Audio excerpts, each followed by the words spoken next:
Hello guys, today we are going to start at our next slow, that is slow number 5.3.3, and that deals with the Education for All policy. Guys, Education for All was a program that was launched in 2000, and it was expected that by 2015 the member countries will be able to eradicate illiteracy in their countries. Almost over 190 countries and over 10 international organizations were signatories of this program. This was actually signed in a conference that was an international educational conference that was called in Sinagai in South Africa. Dakar. Dakar is a city, and that's also called the Dakar Conference. In this conference, it was decided to reduce or eradicate illiteracy and to bring equality in education. So, in this lesson, or by the end of this lesson, you will come to know what is Education for All and how this helped Pakistan to reduce illiteracy.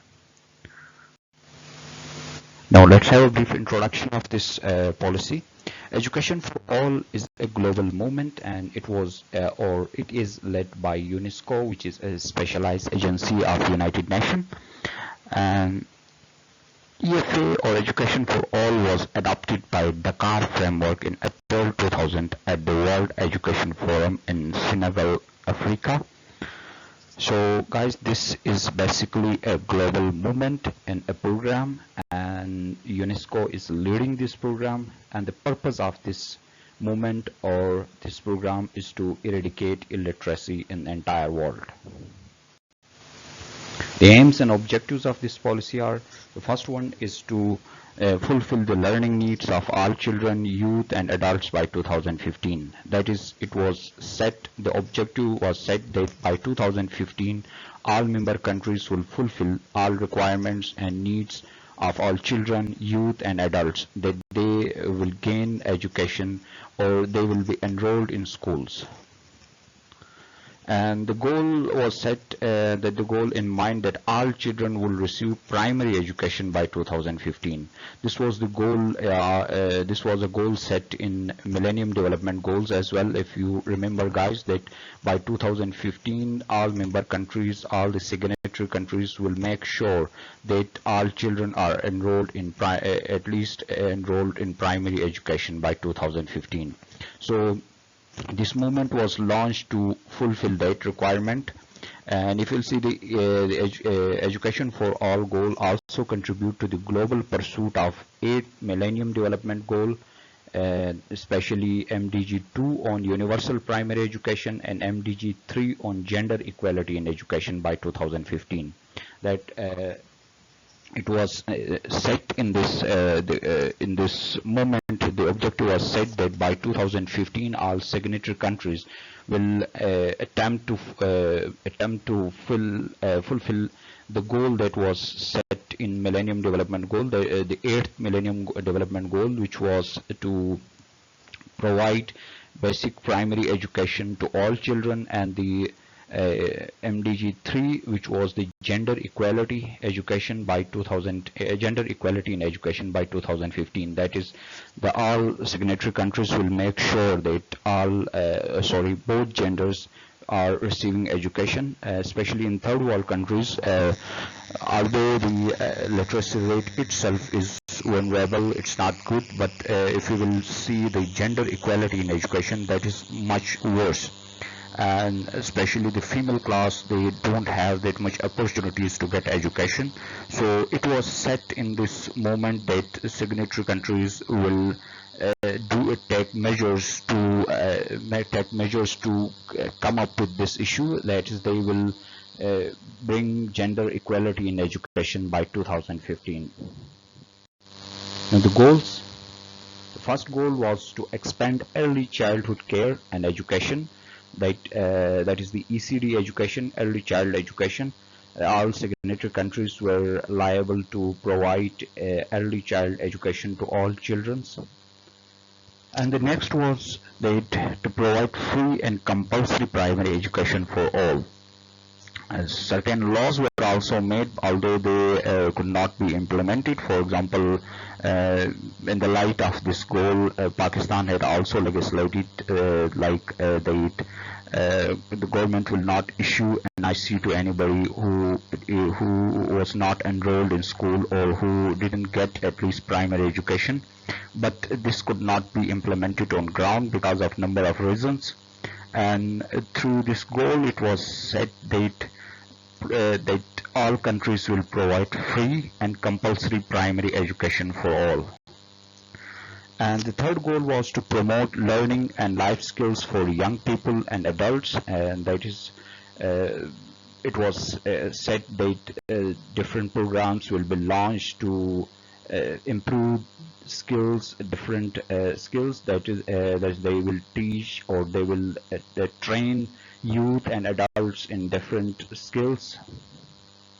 And the fourth goal was to increase adult literacy by 50%. And the fifth goal was to achieve gender parity by 2005 and gender equality by 2015. Since in 2000 the gender equality was a larger goal, because the one gender, that's mostly the females, were more vulnerable, so it was decided to bring gender parity by 2005, and it was also stated that by 2015 they will bring gender equality.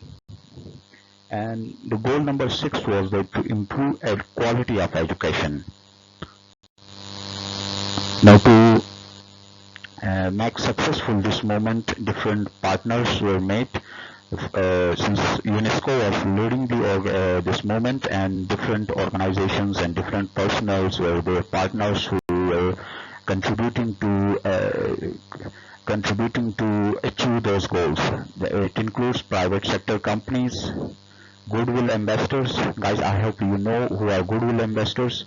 Goodwill Investors are the people who got remarkable achievements in different fields, and people follow them. What they do is they promote this message to the people, right? And in this way they will help to improve, or this way they will help to achieve those goals.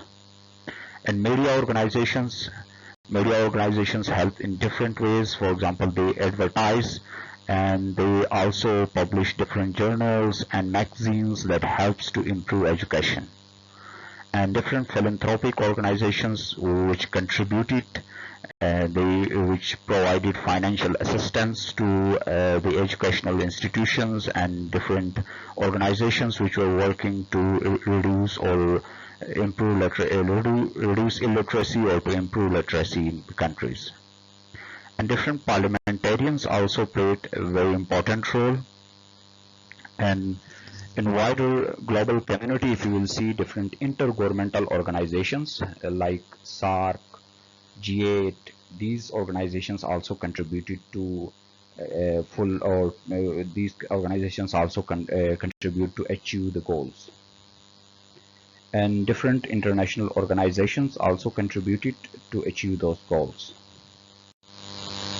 Now guys, you know that the literacy rate cannot be improved in Pakistan. It's still very low. And if you will see the improvement in literacy rate, that was highest from 2002 to 2005. But after 2015 especially, our literacy rate is not improving that much, right? Although we are the signatories of this program, and we have launched different programs, different NGOs are helping us, and our government also made number of constitutional reforms.